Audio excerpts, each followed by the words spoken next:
सरफरोशी की तमन्ना अब हमारे दिल में है। देखना है जोर कितना बाजुए कातिल में है। सरफरोशी की तमन्ना अब हमारे। जय तो भारतम बंधुओं, सर्वव्यापी जीएस इंस्टीट्यूट के पहले वीडियो में आप सभी का स्वागत है। अब जो कि पहला वीडियो है इसलिए सब्सक्राइबर आपको जीरो दिख रहा होगा, तो जीरो देखकर आपको भागना नहीं है, क्योंकि जीरो से हीरो बनाने का काम आप ही लोग का है। पहले हम अपना परिचय दे देते हैं। जो एशिया की सबसे बड़ी आवासीय विश्वविद्यालय, Asia's largest residential university Kashi Hindu विश्वविद्यालय, वहाँ के विद्यार्थी हैं। अंग्रेजी में जिसे बनारस हिंदू यूनिवर्सिटी यानी BHU आप कहते हैं। सबसे बड़ी पहचान हमारी यही है। और आज के इस वीडियो में हम बात करने वाले हैं राम प्रसाद बिस्मिल जी। आप जानते होंगे, नहीं जानते हैं तो जान लीजिए, आज उनकी जयंती है। और हमको लग रहा है पीछे बैठे शर्मा जी भी अभी जान रहे हैं कि आज राम प्रसाद बिस्मिल जी की जयंती है, क्योंकि ये बस इतना जान रहे थे कि आज इनका जन्मदिन है। तो इन्होंने कहा कि भैया जो है कि मंगलवार का दिन है, शुभ दिन है, हमारा जन्मदिन नहीं है, तो आज ही जो है कि लेक्चर शुरू किया जाए, शुभारंभ हो। उन्होंने कहा ठीक है भाई। हमको याद आया कि भैया आज तो राम प्रसाद बिस्मिल जी की भी जयंती है, तो पहला लेक्चर, पहला सेशन हमारा वहीं पर। तो राम प्रसाद बिस्मिल जी को देखिएगा आप, जो जेठ का महीना था, शुक्ल पक्ष था, जोरिया था, एकादशी तिथि थी, एकादशी। अब संयोग देखिए, अंग्रेजी में भी देखेंगे तो 11 जून, 11 तारीख है। हिंदी में भी देख रहे हैं विक्रम संवत से देख रहे हैं तो उसमें भी एकादशी ही है, अजोरिया है, शुक्ल पक्ष है। उजाले में जो है कि इनका अवतार हुआ, अवतारी माने जाएंगे इतने बड़े क्रांतिकारी, भारत भूमि की इस पावन धरा पर अवतरित हुए, प्रकाश को अपने साथ लेकर आए, क्योंकि एकादशी के 4 दिन बाद ही तो पूर्णिमा आती। तो एकादशी को इनका जन्म होता है। और संयोग देखिएगा कि इनको फांसी जो होती है वो भी एकादशी को ही होती है। और फांसी के समय देखिएगा पौष कृष्ण कृष्ण पक्ष है, माने अंधरिया है। इनको फांसी दी गई, उसके बाद मैंने अंधकार में डूब गया संसार। जब जन्म हुआ तो उसके बाद पूर्णिमा आ रहा है, और फांसी के बाद, फांसी के 4 दिन बाद अमावस्या आ रहा है, पूरे काली रात। तो एकादशी को ही इनको फांसी भी हुई और एकादशी को ही इनका जन्म हुआ। 11 जून, अंग्रेजी में भी वही तिथि है, 11 जून 1897, 11 जून 1897 को इनका जन्म हुआ। हिंदी में देखेंगे तो विक्रम संवत 57 वर्ष बढ़ा लीजिए, 1897 से 1954 में इनका जन्म हुआ। और 30 वर्ष की अवस्था में इनको फांसी दी गई 1984 में। 1984 विक्रम संवत 1984, यानी कि 1927, 19 दिसंबर 1927, 19 दिसंबर 1927। अब राम प्रसाद बिस्मिल जी जिनकी बात कर रहे हैं, उत्तर प्रदेश, जहाँ वर्तमान में हम हैं अभी, उत्तर प्रदेश के ही मैनपुर एक जिला है, मैनपुर जिला, मैनपुर में ही इनका जन्म हुआ। हालांकि इनका गांव जो था वो शाहजहांपुर था, वहीं पर इनका लालन पालन भरण पोषण सब हुआ। लेकिन जो मैनपुर जिला था, मैनपुर में ही इनका जन्म हुआ, और इसी जिले में इनका गांव है शाहजहांपुर।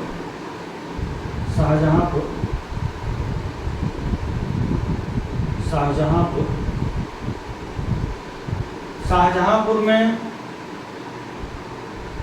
मुरलीधर जी हैं, मुरलीधर जी इनके पिता के घर इनका जन्म हुआ, मुरलीधर जी। और इनकी माता जी हैं शायद मूलमती नाम था, क्या नाम था शर्मा जी, आपका नाम था। तो इनकी माता का नाम जो है मूलमती था, मूलमती। पिताजी थे मुरलीधर और माता जी थी मूलमती। तो 11 जून 1897 को इनका जन्म हुआ। अब जब इनका जन्म हुआ तो एक ज्योतिष ने इनकी कुंडली देखी, ज्योतिष ने इनकी कुंडली देखी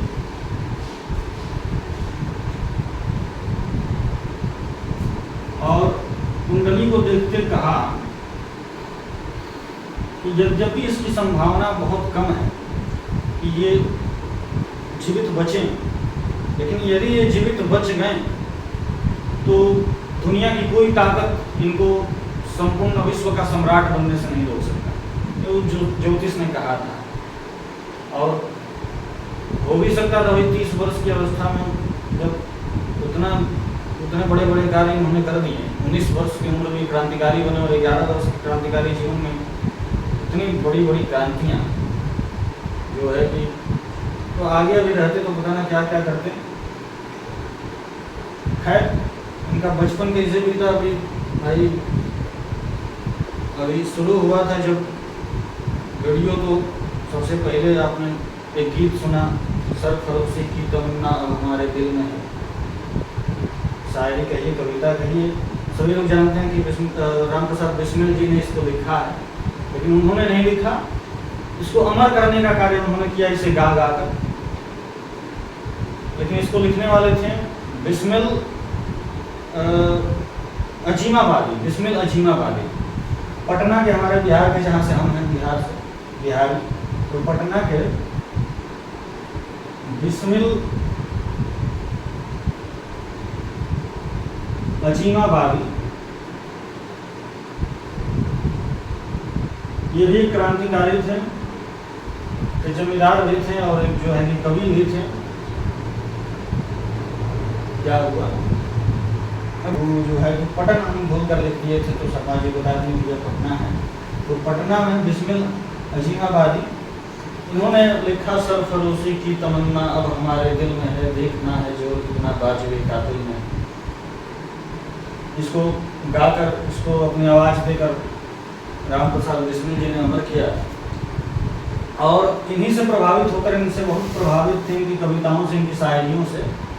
इन्हीं से प्रभावित होकर राम प्रसाद जी ने अपने नाम के बाद बिस्मिल लगाया, बिस्मिल, बिस्मिल शब्द, बिस्मिल जोड़ा। बिस्मिल ये उर्दू शब्द है, इसका अर्थ होता है कि जो जिसके आत्मा पर जो घात हुआ हो, एकदम उसका आत्मा टूटा हुआ हो, एकदम माने हृदय जो जिसका हो, एकदम मतलब जिसके हृदय का विच्छेद कर दिया गया हो। आप समझ रहे हैं ना? तो इसका अर्थ ये होता है। तो शायद लोग लगाते थे, कई लोग अपने नाम के आगे घायल लगाते थे, तो एकदम नाथ घायल, वो अनुरोध फिल्म में आता है, तो ऐसे कुछ लोग लगाते थे। बिस्मिल इन्होंने भी अपने नाम के आगे जोड़ लिया। अब जो है राम प्रसाद नाम क्यों पड़ा, जो है कि मुरलीधर जी जो थे राम भक्त थे, तो राम भक्त थे, तो जन्म जब हुआ इनका तो कहा भैया ये राम जी का आशीर्वाद है, तो नाम रख दिया राम प्रसाद, राम जी के प्रसाद हैं, तो राम प्रसाद नाम पड़ा। और बिस्मिल जी से, बिस्मिल अजीमाबादी से बहुत प्रभावित थे उनकी कविताओं से, तो अपने नाम के आगे बिस्मिल जोड़ लिया, तो राम प्रसाद बिस्मिल होगा। अब राम प्रसाद जी को भी जो है कि शायरी का शौक, उर्दू भाषा, हिंदी भाषा, संस्कृत भाषा सबके जानकार, अंग्रेजी में बहुत बड़े विद्वान थे। लेकिन बात ये हुआ कि थोड़ा समय बीता, थोड़े जवान हुए तो कुसंग में पड़ गए, कुसंग में पड़ गए।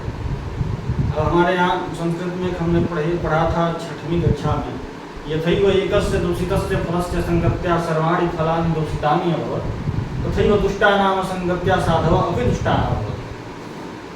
माने जिस प्रकार एक दूषित फल की संगति में आ जाने से सारे फल दूषित हो जाते हैं, उसी प्रकार दुष्टों की संगति में आने से सज्जन मनुष्य भी दुष्ट हो जाते हैं। तो ये भी कुसंग में पड़ गए। कुसंग में पड़ गए तो बुरी आदतें इनमें भी आ गई।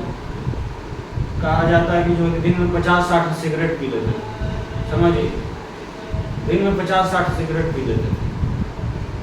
लेकिन अब कुसंग से बाहर निकलने का मार्ग है सत्संग। तो सत्संग इन्हें मिला, कहाँ से मिला? तो आर्य समाज के बड़े संत थे सोमदेव जी महाराज। सोमदेव जी महाराज आर्य समाज आप जानते होंगे, स्वामी दयानंद सरस्वती जी ने जिसकी स्थापना की। सोमदेव जी महाराज, तो सोमदेव जी महाराज के संपर्क में रामप्रसाद बिस्मिल आए और सोमदेव जी महाराज ने इन्हें दिया सत्यार्थ प्रकाश पढ़ने। भैया तुम सत्यार्थ प्रकाश पढ़ो। सत्यार्थ प्रकाश पढ़ा रामप्रसाद बिस्मिल ने और इनके जीवन में बहुत परिवर्तन हुआ। इन्होंने ब्रह्मचर्य व्रत का पालन करने का निर्णय लिया, व्यायाम योग हमेशा करने लगे और प्रण लिया कि जो है कि अंतिम अवस्था तक, अंतिम सांस रहने तक हम योग प्राणायाम व्यायाम छोड़ेंगे नहीं। और हुआ भी। फांसी का दिन जो था उस दिन भी सुबह 6:30 बजे इनको सुबह में फांसी मुकर्रर की गई थी। 19 दिसंबर 1927 सुबह 6:30 बजे पौष कृष्ण एकादशी को इनको फांसी सुनाई गई थी। उस दिन भी सुबह ये व्यायाम कर रहे हैं, दंड बैठक लगा रहे हैं। तो जेल का कर्मचारी था, वो पूछा कि अब व्यायाम करके क्या करोगे, अब तो ऊपर जा रहे हो, शरीर को स्वस्थ रखने का क्या आवश्यकता है? इन्होंने कहा बाबू हम अगला जन्म लेकर आएंगे तो और ही मजबूत शरीर पा कर आए, देश की और ही सेवा करें, इसलिए दंड बैठक लगा रहे हैं, कर रहे हैं। हमारे लिए अगला जन्म अगले सुबह के समान है, अगले दिन के समान है। आने वाले कल के लिए आज जो है कि व्यायाम कर रहे हैं कि बलिष्ठ हो हमारा शरीर। तो अंतिम समय तक व्यायाम को इन्होंने छोड़ा नहीं, योग को इन्होंने छोड़ा नहीं, ब्रह्मचर्य को छोड़ा नहीं। इनके जीवन में बहुत परिवर्तन हुआ। बाद में ये जो है कि मातृवादी संस्थान से जुड़े, वहाँ पर पंडित गेंदालाल दीक्षित, पंडित मातृवादी संस्था, यहाँ पर इनकी मुलाकात जो हुई पंडित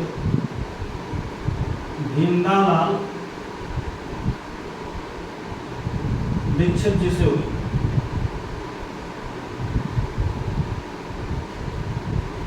इनका बड़ा योगदान रहा, इनको क्रांतिकारी बनाने में बड़ी प्रेरणा इनसे मिली रामप्रसाद बिस्मिल जी को। और 19 वर्ष की अवस्था में ये जो है क्रांतिकारी बन गए, क्रांति के पथ पर एक मतवाले योगी की तरफ बढ़ पड़े। तो जो है कि 19 वर्ष की अवस्था में, और उस समय चंबल घाटी में एक डाकू हुआ करते थे, सरदार पंचम सिंह, नाम सुने शर्मा जी?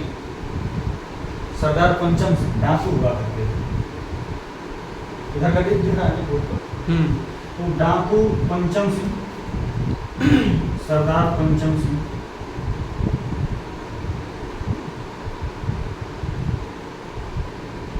ये डाकू थे।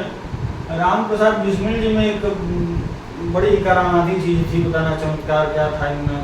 वो कोई भी मिल जाए 10 मिनट इनके साथ बैठ जाए, उससे बात करके उसको एक क्रांतिकारी बना देते थे। इससे कहानियाँ सुनाते थे क्रांतिकारियों की, और जो है कि क्रांति की आग उनमें भर देते थे।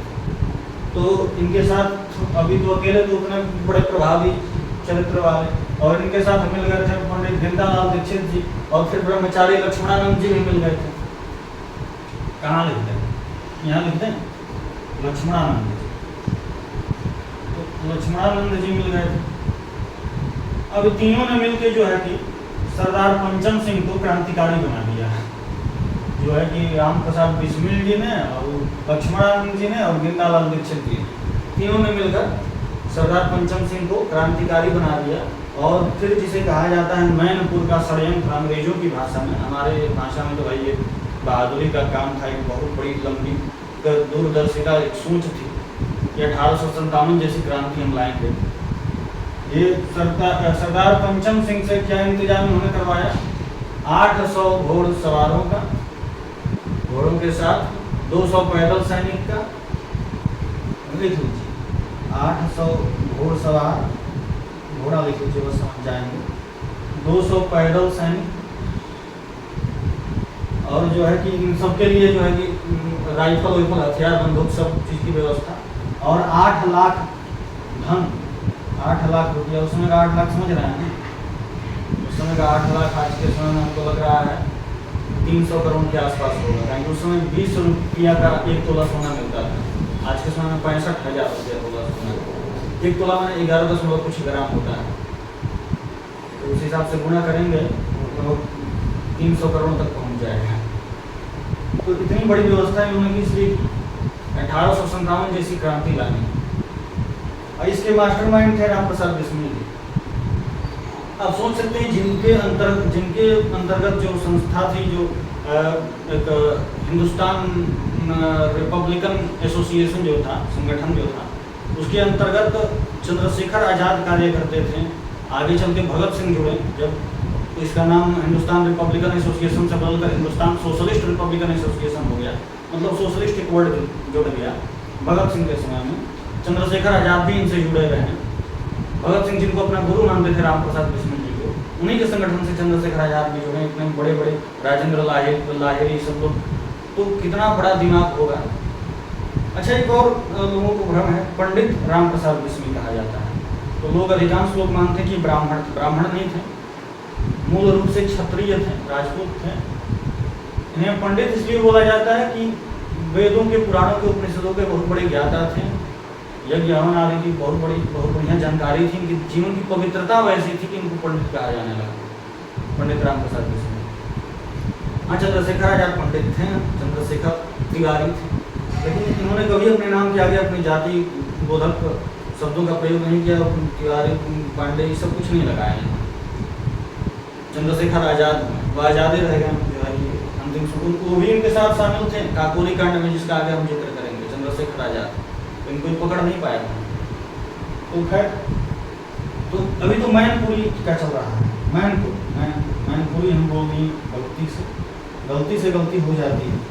तो मैनपुर का ये सब षड्यंत्र, एक गद्दार हर जगह होता है, झांसी की रानी के सब देखेंगे, राव दुल्हाजू जैसा गद्दार, तो गद्दार हर जगह होता है। यहाँ भी एक गद्दार था, सूचना दे दी अंग्रेजों को कि ऐसी बड़ी योजना बन रही है, अंग्रेजों ने हमला कर दिया, और उसमें उतने तैयार नहीं थे सभी, ये अभी बस मसौदा बनाया था ये सबका, बढ़िया सा प्लान, और ये सब आ भी जाता, हो भी जाता, अभी हुआ नहीं।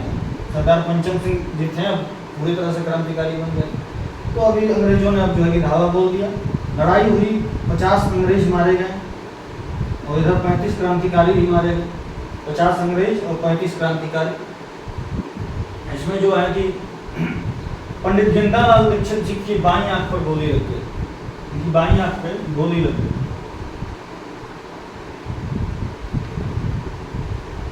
आंख पे गोली लग गई, और जो है कि बाईं आंख पे गोली लग गई, और ये पकड़े गए, तो इन्हें जो है कि काला पानी की सजा हुई,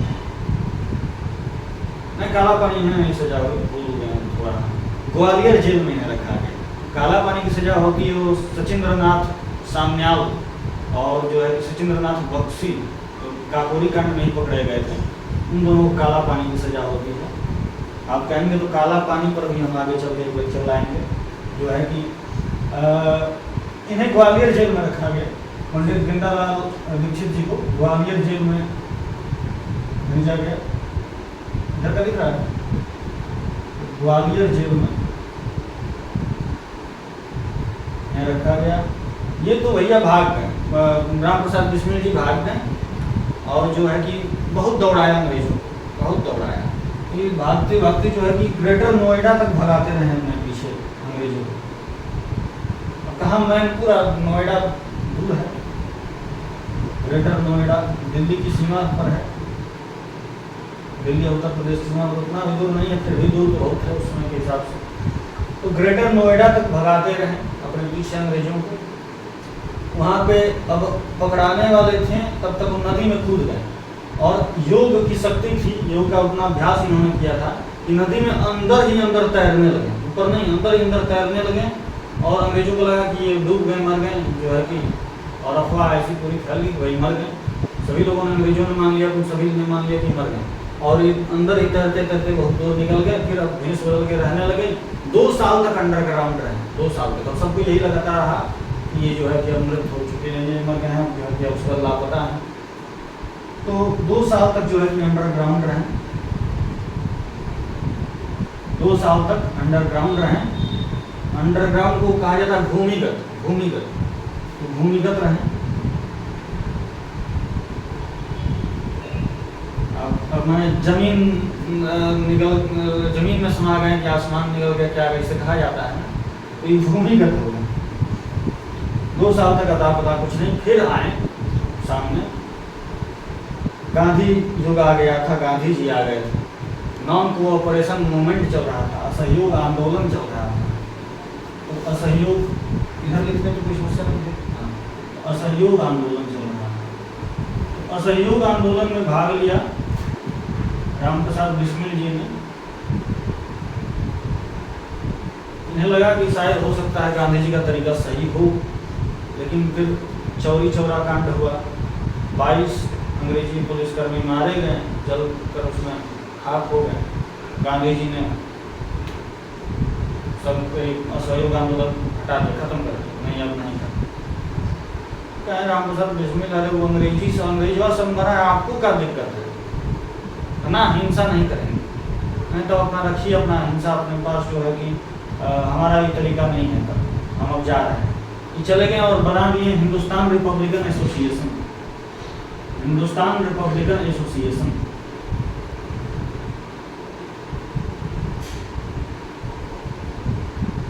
हिंदुस्तान रिपब्लिकन एसोसिएशन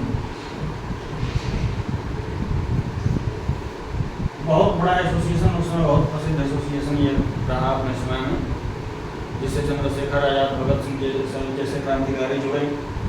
तो उस समय इसमें सचिंद्र नाथ सान्याल जी थे, राजेंद्र लाहिड़ी थे, रामप्रसाद बिस्मिल, मनमथ नाथ गुप्ता, सब बड़े बड़े लोग थे, बहुत बड़े बड़े क्रांतिकारी, सब कोई था। रामप्रसाद बिस्मिल इसके हेड थे, चंद्रशेखर आजाद भी उनके अंडर थे, तो उनके साथ काम करते थे, वो भी कंधे से कंधा मिलाकर। अब हिंदुस्तान रिपब्लिकन एसोसिएशन बना, इसका मूल उद्देश्य जो था वो ये था कि भाई प्रजातंत्र की स्थापना करना, भारत में प्रजातंत्र की स्थापना करना, अंग्रेजों के शासन को जड़ से उखाड़ फेंकना। इसको कहाँ उखाड़ा है, इसको प्रतीक करिए। तो अंग्रेजों के शासन को जो है कि जड़ से उखाड़ना है, भारत में प्रजातंत्र की स्थापना करनी है। रामप्रसाद बिस्मिल जी कई किताबें लिखने लगे, जैसे अमेरिका की स्वतंत्रता, अमेरिका कैसे स्वतंत्र हुआ, रूस की क्रांति, ये सब किताब लिखने लगे और सबको प्रेरित करने लगे। लेकिन अंग्रेजवा सब जैसे किताबा प्रकाशित होता था उस पर बैन लगा देता था, सब जब्त कर लेता था, तो वो चलने ही नहीं देता था सब।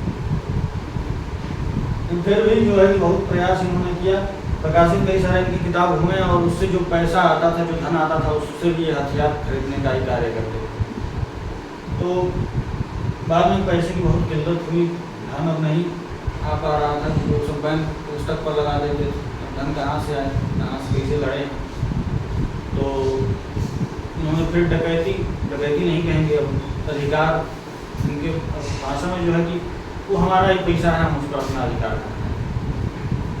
तो लेकिन पहले ये नहीं सोचा था कि अंग्रेजों को लूट लेंगे। पहले जो धनाढ़ लोग थे, जो अंग्रेजों की चापलूसी करते थे, उनकी सहायता करते थे, बड़े बड़े जमींदार साहूकार, उनको लूटते थे। तो कई जगह जो है कि उन्होंने विरोध किया, आक्रमण किया उन पर, तो इनको भी जवाब में गोली चलानी पड़ी, कुछ लोग घायल हुए, 2 लोग मरे हुए। उन्हें बहुत, इनका मन बहुत खिन्न हुआ, बहुत खिन्न हो गया। उन्होंने कहा नहीं है, कैसे भी हैं अपने, ये सही नहीं है, गीत है ना वो, भला है बुरा है जैसा भी है, मेरा पति तो मेरा देवता है। ये भले हैं बुरे हैं जैसे भी हैं, हिंदुस्तानी हैं, तो हम इनको नहीं लूटेंगे। लूटने के चक्कर में ये सब हो जा रहा है कांड। अब फिर क्या करें, तो प्लान बनाने लगे। दिन जा रहे थे ये सहारनपुर से लखनऊ ट्रेन में बैठकर, देखा हर स्टेशन पर रेल रुकती है और रेल का कोई कर्मचारी जाता है और एक पेटी रखी और रखी है गार्ड की बोगी में, उसमें पैसा डालता है। हर स्टेशन पैसा ही होता है। पता किया इन्होंने, तो सब जो टिकट से पैसा जो दिया गया रहता वही पैसा रहता है। अनुमान लगाएगा कम से कम 10,000 रुपया तो इसमें हो जाता होगा। और उसमें 10,000 रुपया बहुत बड़ी, मैंने 25-26 करोड़। तो इन्होंने सोचा इसी को लूटा जाए, इसी को लूटा जाए। तो प्लान बनाया और प्लान कैसे बनाया, क्या क्या सब बातें हुई, इस पर एक फिल्म बनी है, उसकी एक क्लिप आपके सामने है। मित्रों, इस वक्त दल की हालत कैसी है आप सभी को अच्छी तरह मालूम है। ना तो हमारे पास अच्छे हथियार हैं और ना ही पूंजी। तंगी का आलम तो यह है कि मुट्ठी भर चना भी हमें बड़ी मुश्किल से मिल पा रहा है।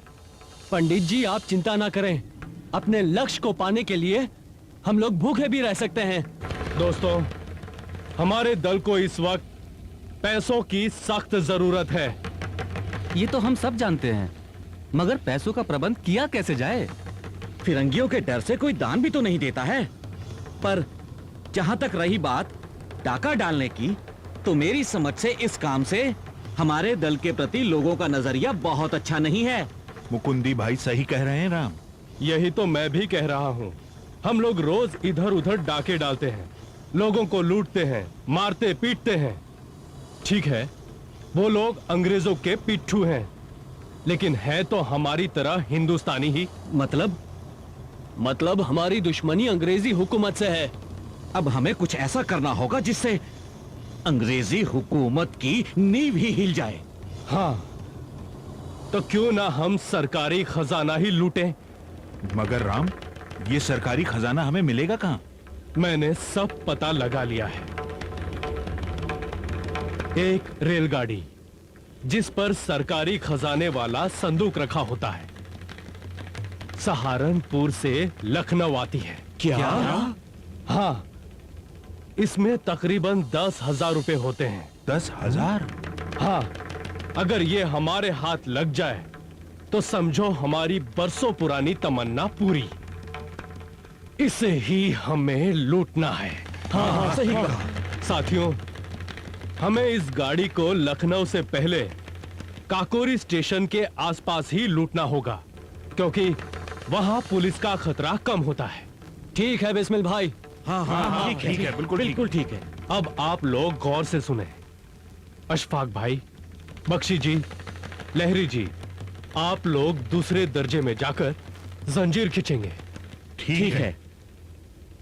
आजाद भाई, मुकुंदी लाल, मनमत नाथ और बनवारी लाल, आप सभी लोग डिब्बे के पास खड़े होकर हमारी सुरक्षा करेंगे और यात्रियों पर नजर रखेंगे। बाकी लोग मेरे साथ संदूक उतारेंगे। किसी को कोई दिक्कत नहीं, बिल्कुल नहीं। हाँ, एक बात और, जब तक कोई हम पर हमला न करे, हम गोली नहीं चलाएंगे। हाँ, ठीक है। किसी भी कीमत पर खून खराबा नहीं होना चाहिए, इस बात का खास ख्याल रखना है। ठीक है? हाँ, ठीक है। भारत माता की जय! भारत माता की जय! भारत माता की जय! तो इस प्रकार इन्होंने योजना बनाई। अब ट्रेन को लूटा काकोरी में। लखनऊ से पहले काकोरी स्टेशन है, 13-14 किलोमीटर पहले पड़ता है। आप काकोरी स्टेशन देख सकते हैं।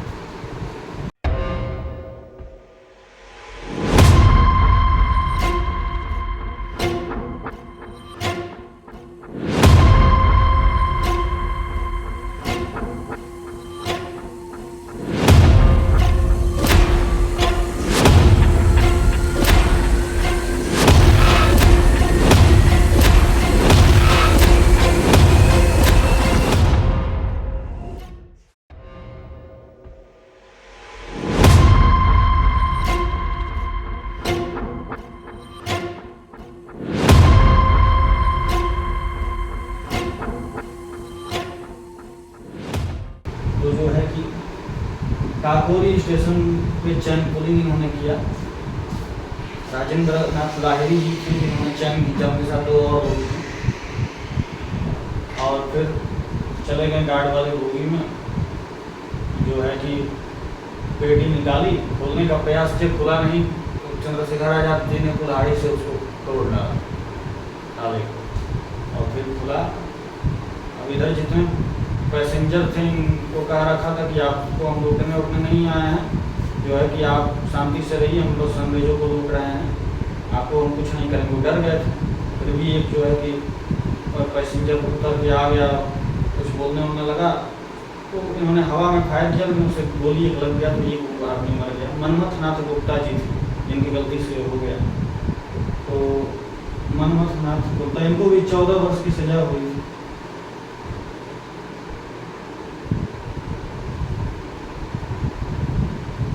तो इनसे गोली एक चल गई और वो व्यक्ति मारा गया। इसका अफसोस राम प्रसाद बिस्मिल जी को अंतिम समय तक था कि वो हमारी गलती से हिंदुस्तानी मारा गया। इसके बाद ये वहाँ से निकले, वहाँ से भागे, लोग तो कामयाब रही, जल्दी अंग्रेज सिपाही आए। ये गलती हो गई कि इनसे एक चादर छूट गई, चादर छूट गई। थोड़ा सा जो है कि इसको हम मिटाना चाहते हैं, तो स्क्रीन शॉट लेना हो तो ले लीजिए, लेकिन इसमें क्या समझेंगे जो है कि हमको उल्टा पुल्टा लिखने का हमारा आदत है, कुछ इधर कुछ उधर, तो है इतना मिटा देते हैं।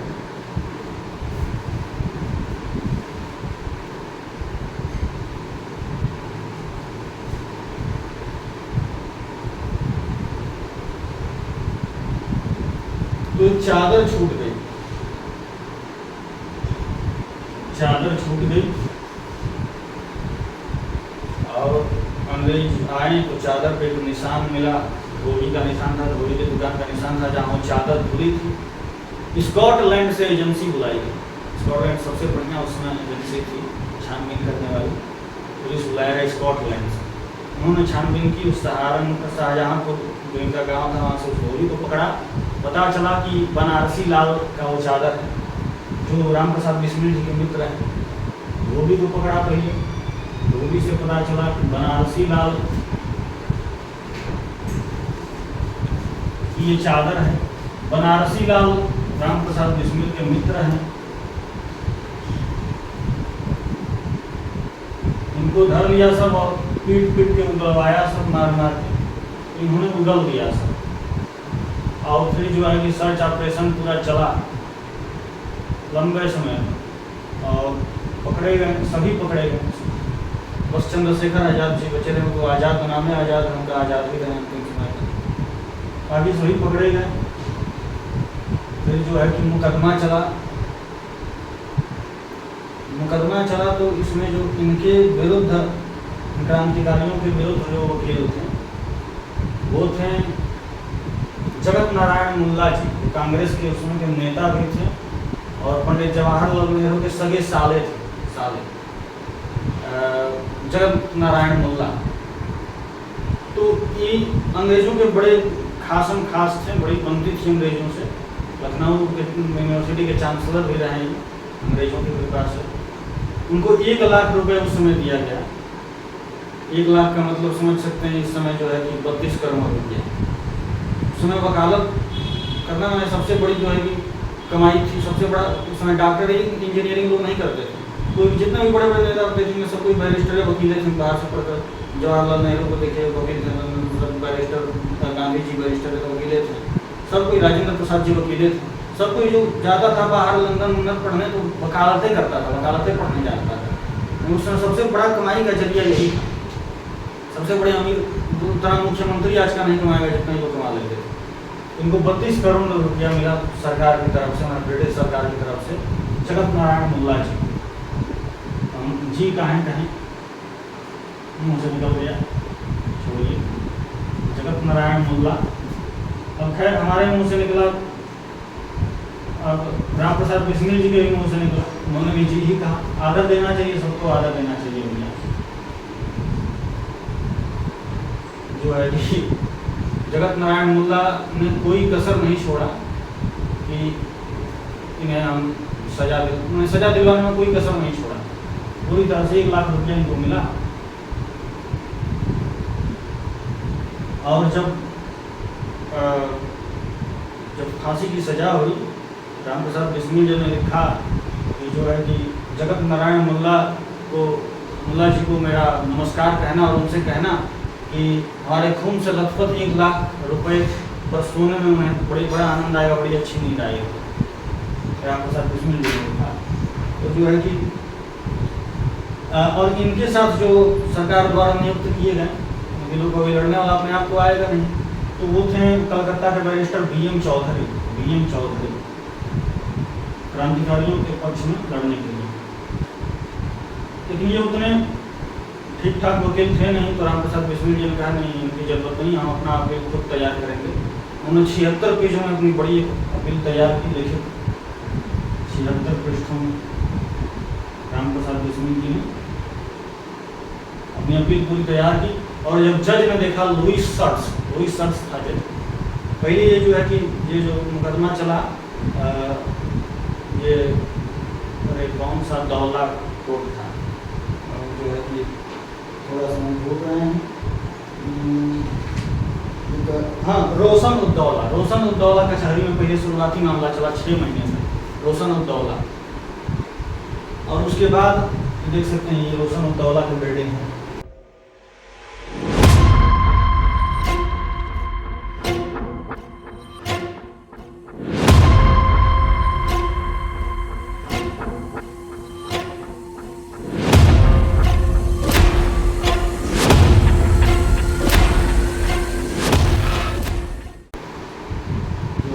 रोशन उद्दौला में 6 महीने तक पहले केस चला।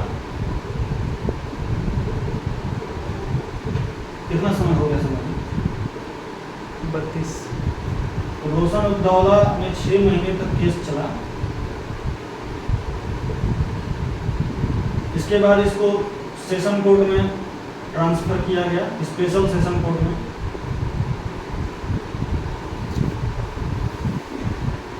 स्पेशल सेशन कोर्ट में ट्रांसफर किया गया। ये कोर्ट जो है कि लखनऊ के बीच में स्थित GPU बिल्डिंग जो है दिख रही होगी आप,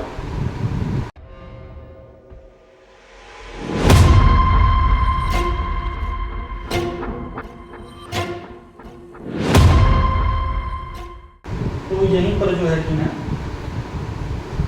फांसी की सजा सुनाई गई और गोरखपुर जेल में रखा गया। वो आगे हम आएंगे, पहले इधर देखिए। तो BM चौधरी थे, इनको मना करके नहीं आप ठीक है आप रहो, हम जो है कि हम अपना अपील हम खुद तैयार करेंगे। उन्होंने 76 पृष्ठों में अपनी अपील तैयार की और जब जज को सौंपा, जज लुईस सर्ट्स ने देखा इतना गजब लिख रहे, तो लगा तो लंदन से पढ़ के आएगा, तो पढ़ता वकील है।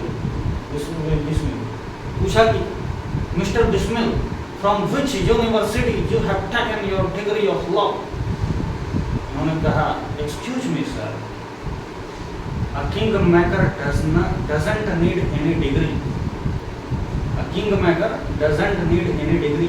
कहीं से डिग्री नहीं दी है, डिग्री की जरूरत नहीं है। तो अब चक्रिया गया दिमाग पूरा उसका। जैसे खैर अब सजा तो हुई, फांसी की सजा। रामप्रसाद बिस्मिल जी के साथ राजेंद्र नाथ लाहिरी, रोशन लाल को, अशफाकुल्ला खान जो उनके परम मित्र थे, रामप्रसाद बिस्मिल के परम मित्र थे अशफाकुल्ला खान।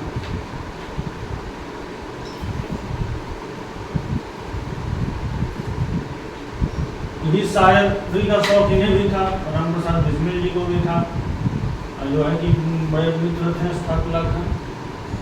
तो ये भी साथ में थे, सब कांड साथ में किए थे। तो इनको भी फांसी हुई, रामप्रसाद बिस्मिल को भी फांसी की सजा हुई, राजेंद्र नाथ लाहिरी को भी यही हुई, और रोशन सिंह या रोशन लाल जी को भी हुई, ठाकुर रोशन सिंह के एक रिश्तेदार थे, एक मुंशी जो अंग्रेजों सिपाही थे, मुंशी पुलिस में मुंशी थे। जब पकड़ा गया था रामप्रसाद बिस्मिल जी को, तो उस समय एक रात 2 सिपाही थे अंग्रेज के, वो बिना हथकड़ी लगाए ही बिना वो सो गए थे, हथकड़ी नहीं पहनाई थी और ऐसे ही सो गए थे सतुआ खा के। और ये मुंशी बस बचा था, वो जो है कि अपन पढ़ाई लिखाई लिखा पढ़ाई काम कर रहा था रात आधी रात। रामप्रसाद बिस्मिल जी के मन में वक्त हम भाग जाए, मौका बढ़िया। मुंशी को बुलाया क्योंकि वो रोशन लाल जो इनके साथी थे, उनका रिश्तेदार था। मुंशी से कहा कि आप रिश्तेदार हो हमारे साथी के, कि आपसे कह रहे हम अगर भागें तो आपकी नौकरी जा सकती है, यहाँ पर जो है कि मुकदमा चल सकता है, आपको कष्ट थोड़ा बहुत हो सकता है। अगर इतना कष्ट सहने के लिए तैयार हैं तो हम जो है कि भाग जाए। तो मुंशी ने पैर पर गिर गया कि हमारा परिवार भूखों मर जाएगा, बताइए। ऐसा एक मुंशी, माने उसका परिवार भूखों मर रहा था, कि भाग जाते तो जो है कि आज़ादी ला देते हैं, जो है कि सबका परिवार खुशहाली में दिन बिताता और इसका परिवार भूखों मर रहा है। वो नौकरी छूट जाता, दूसरा नौकरी नहीं मिलता इसको। अब लेकिन ऐसा स्वार्थी लोग हैं, सरकार के लिए। हालांकि परिस्थितियाँ भी होती हैं, पता नहीं कैसी परिस्थिति में रहा होगा, क्या कहा होगा, क्या सोचा होगा। इन्होंने कहा भाई ठीक है, तो तुमको इतना कष्ट नहीं देंगे, हम चले जा रहे हैं। तो रामप्रसाद बिस्मिल नहीं भागे। तो रोशन लाल को भी साथ में फांसी हुई थी, लेकिन उस दिन 19 दिसंबर को केवल रामप्रसाद बिस्मिल जी को फांसी हुई। सचिंद्रनाथ सान्याल जी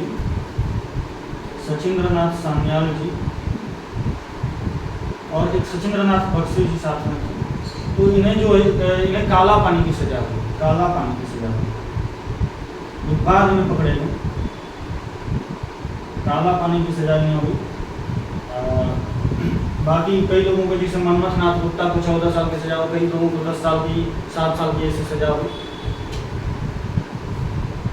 तो दिन निर्धारित किया गया 19 दिसंबर 1927 को इन्हें फांसी होगी। गोरखपुर जेल में इन्हें रखा गया, गोरखपुर जेल में इन्हें रखा गया।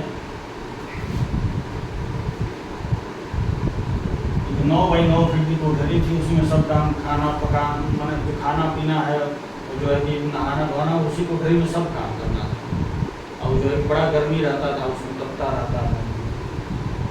उसमें काटते थे समय लगभग 1 साल तक वहाँ पर रहे। और जो है कि 19 दिसंबर का भी समय आया, वहीं पर इन्होंने अपनी आत्मकथा लिखी गोरखपुर जेल में। 16 दिसंबर को इनकी पुस्तक पूरी हुई और 3 दिन बाद इनको फांसी थी। फांसी के 1 दिन पहले इनकी माँ इनसे मिलने आई थी और आंखों में आंसू देखे तो कहा कि तुम बोल रहे हो मेरा बेटा ऐसा हो सकता है, फांसी से डर जाए। कहा नहीं, फांसी के डर का ये आंसू नहीं है, ये तुम्हारे मुँह का आंसू है, ये आप देख सकते हैं।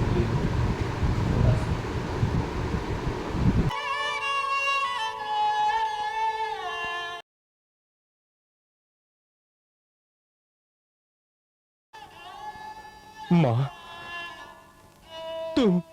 तुम यहाँ माँ? ये क्या, तुम्हारी आंखों में आंसू? मैं तो समझती थी कि मेरा राम बहुत बहादुर है। देश के सैकड़ों नौजवान जिसकी बहादुरी की कस्में खाते हैं, गोरी सरकार जिसके नाम से कांपती है। मुझे नहीं मालूम था कि वो बहादुर मौत से इतना डरता है। माँ, तेरा ये बेटा मौत से तनिक भी नहीं डरता है माँ। हाँ माँ, ऐसी मौत तो किस्मत वालों को ही मिलती है माँ। तेरा बेटा इस मामले में बहुत किस्मती निकला माँ, कि उसे मातृभूमि के लिए फांसी पर झूलने का मौका मिल रहा है। ये आंसू डर के नहीं है माँ, फिर ये तो तेरे मुंह के आंसू है माँ। तेरा बेटा मौत से तनिक भी नहीं डरता। हाँ माँ, मुझ पर विश्वास कर। मुझे विश्वास है मेरे बच्चे, मुझे विश्वास है। मैं बाहर सबसे यही कह रही थी, देखना मेरा राम कैसे हंसते हंसते फांसी चढ़ जाएगा। ईश्वर करे हर जन्म में मैं ही तेरी माँ बनूं, हर बार तू ही मेरी कोख से जन्म ले। तो ऐसा हालांकि वो दिन आया 19 दिसंबर, पौष कृष्ण एकादशी, ठंडी का समय था। 19 दिसंबर 1927 इन्हें फांसी हुई और फांसी के समय लगभग जेल के बाहर 50,000 लोग इकट्ठे थे। ये डर गए थे सारे अंग्रेजी सिपाही कि हम सामने से ले जाकर 100 नहीं दे सकते हैं, तो पीछे से जेल का दीवार तोड़ के और पीछे से 100 को बाहर किया और फिर जुलूस निकाला गया था पूरा परिवार। और हम आपको बताएं वो जानकारी, इन्होंने 8,000 जो लूटा था, जो काकोरी कांड में जो पैसा, वो 8,000 था। आज के समय में 25-26 करोड़ के आसपास रुपया था। और इनको खोजने में जो उन्होंने, इनको ढूंढने में जो उन्होंने पैसा लगाया अंग्रेजों ने, उसकी रकम थी उस समय 10 लाख रुपये, यानी आज के समय में 320 करोड़ रुपया। लूटा था कितना 8,000, यानी कि 25-26 करोड़ के आसपास। और खोजने में लगाया सर्च ऑपरेशन में 10 लाख, यानी 320 करोड़ रुपया करीब करीब, यानी कि 20 रुपया तोला सोना उस समय था, इस समय 65,000 करीब है। तो आप सीधे 3200 से गुणा कर लीजिए तो कितना करीब आएगा, 320 करोड़ आएगा। तो कितना पैसा इन्होंने इन सबको पकड़वाने में लगाया था, स्कॉटलैंड से बुलवाया था पुलिस, आज के समय रहता है। ये सब तो सब था, ऐसा था। 19 दिसंबर को फांसी हुई गौस कृष्ण एकादशी को।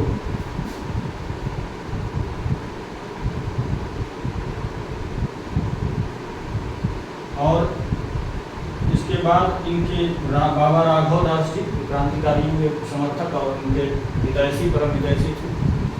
उन्होंने इनकी समाधि स्थल बनवाई देवरिया बरहज, जो हमारे घर से लगभग 45 किलोमीटर की दूरी पर पड़ता है। वहीं पर इनकी अस्थियां उसी गज में मिलाई गई, उसी वहीं की मिट्टी में मिलाई गई, देवरिया जिले के बरहज में।